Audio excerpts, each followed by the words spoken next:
Hi there. It's Bob and Renee Hey. at Boyd Hill Nature Preserve in St. Petersburg, Florida. We're here with the Tradition School of Herbal Studies talking to you about one of our favorite trailside nibbles, native plants, and some pretty darn good medicine. What do you use this guy for? So first of all, its name is spiderwort. There's a lot of plants in this family. It's very distinct in that it has these clasping leaves around it and these big balls of flowers. That's what you're seeing here. So it's spiderwort. Its color is very, very unique. This is just absolutely positively a great food. I grew up eating this like in my salads. But here in Florida, where we have all kinds of outdoor activity, we were taught to be able to use that, see that sticky mucilaginous Oh, yeah. property? That's good. That's slimalicious. Yep. We were taught to use that for anything that was red and inflamed. And for us, from a just like a kid standpoint, back in the day, it would have been bug bites and mosquito bites and road rash from like playing on our bikes all day.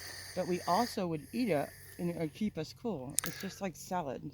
One of the things I always hear about is like, well, you can only eat the flower heads. Oh, Uh, I was going to say, I think you're telling us that you can eat all parts and that the leaves can be chopped up. 100%. And so if you think about what grandpa and grandma would say about was good for like things like ant bites and spider bites and anything like that. Well, what's the red inside too? We're eating this on a hot, dry day in Florida. So we would be hot to begin with, so kind of like a refrigerant. But also if you had something like GERD or heartburn, it would go a long way to coat that whole area, and it's permeable. So we wouldn't be losing any of the essential fatty acids it was giving us. It would be feeding that area that was red and inflamed. So, one of the things that everybody's like, we use aloe for sunburn Mm-hmm. and things like that. But, ultimately outside of the flower pot at the house, I don't, I don't walk around and find aloe growing very often. Do you think we could use this just like that? Yeah, like 100% it would be used just like that, but it's an actual better deal that has all these nutrients that's feeding you and fixing the problem. Plus, you can use it for things like even some neurology pain, so that if you were to have a really bad scrape or burn and thought there was going to be some scarring or some tissue damage, that it would go a long way to repair and help that because of its essential fatty acids. It creates pliability. You could rub it right on a sunburn. You could put it right on your face, under your eyes if they were burned, or on your lips. Plus, it's good food. Like it's something that we would have used it in our food, like our cakes, and we would have sprinkled the beautiful purple flowers on the top of the chocolate, and it would just be outstanding. It's something I grew up as eating like food. So one of the things I always wonder about, I've read that there's an interesting color change that sometimes happens to the flower when it's Hmm. exposed to stuff. What do you know about So that? there's a huge argument about this, but I have something to say too about the argument. So what we were told and what people say, and I don't want to say it's an old wives' tale because it's also like you could doctor Google it and look it up, is that it changes colors when there's a high exposure of radioactivity. And so you can see pictures of nuclear plants, and they're dump lots basically, and they're like cooling areas. And you can just see a whole hedge of these planted along the outside. So even if you don't believe it, clearly some nuclear reactor Somebody manager does. does, right? So it's funny to see these pictures, these old like 3 Mile Island pictures, and you see this row of beautiful purple flowers outside, and it's spiderwort. But they also come in different colors, and we've learned that the same plant with different color flowers just usually is the nutrients, that it can be alkaline or acid, and that will change the color of it. So wouldn't that fit that if we had a dump of radioactivity, then the nutrient acid alkaline level would change? So the pink and white ones you definitely want to stay away from and not harvest in that area until you get it completely straight. Purple ones are always safe. We also learn that when we see this color, that we're helping our nerves and we're helping our brain system. Everything's moving into that neurological area. So I would attribute in this plant the essential fatty acids as being the helper for that.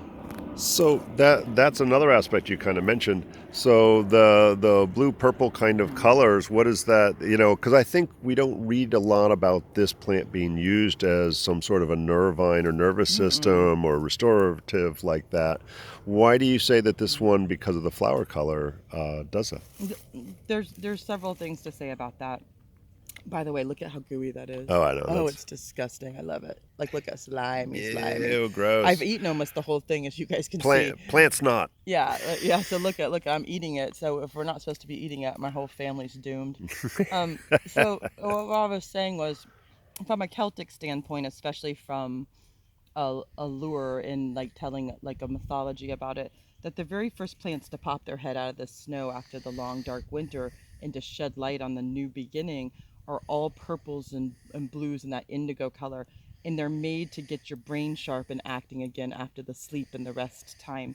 And so when we see that, we tend to think that this in some way is going to help our neurologicals.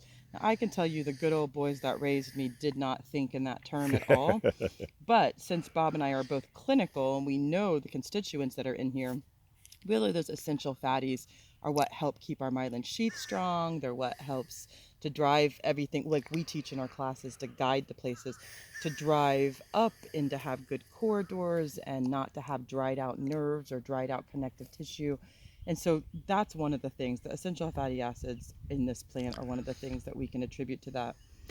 Well, and the other thing, a lot of times when we're looking at colors, it can tell us some of the chemistry that when we look at 100%. blueberries, we Yeah. look at bilberry, but even some of your raspberries, we look at the anthocyanins in Uh-huh. there and their anti-inflammatory kind of effects, Maybe even resveratrol. their specific function Mm-hmm. on the circulatory system and that cooling, moistening, mucilaginous properties of it, 100% myelin sheath we sticky could fat. easily quiet down an inflamed and irritated nervous system.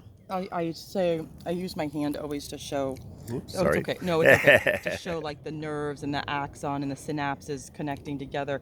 And what Bob's talking about is when they go crazy and frazzled and out of control because they don't have that buffer that's around them of that fat sticky. That's literally what this would be replacing and helping with. What were you going to show? So, what's the name of this plant again? Spiderwort. Good for mucilaginous cooling, for restorative to the tissue and the nervous system. Really good food here in Florida. Beautiful on cakes. Maybe I'll make a cake tonight and post it. Has the clasping leaves and the not at the nodes of each one, and something that's just very much here. And if you believe the hype, will protect you from radioactivity. Yeah. And so this is Renee Prince and Hey. Bob Linde from the Tradition School of Herbal Studies. You can find out more on our YouTube page because that's where you're going to see this.